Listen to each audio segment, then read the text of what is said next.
manufacture HVAC, we store product, and of course we ship to several of our facilities around the U.S. We are the largest HVAC manufacturer under one continuous roof. One of our biggest challenges is just the overall size and the travel here through the facility.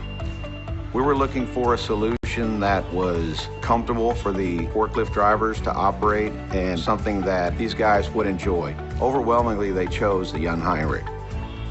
Usually we gotta load 80 to 100 trucks a day. There's days that you have to load 120 trucks. If you have to be all day sitting down and that's what you do all day, that's your job, but you want the best forklift.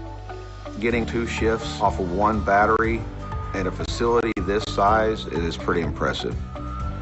It's ergonomically structured for a forklift driver to be on it for long periods of time.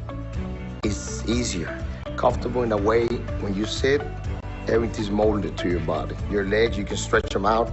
That's what I like. Some of the other features the guys like are the hand control, the joystick.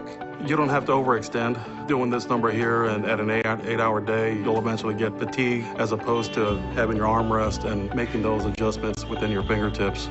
During one shift, there's probably close to 75 to 80 forklifts operating all through the warehouse. You hung your horn. When they see that blue light, everybody starts stopping. It's an extremely good feature, especially when we're backing out. At least it'll tell somebody that be prepared to stop when you see the blue light.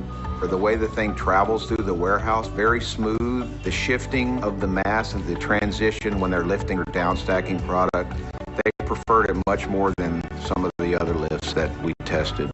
When I walk in the beginning of the day, if I have a choice between a propane and a Jungheinrich, I will choose a Jungheinrich. There's no comparison.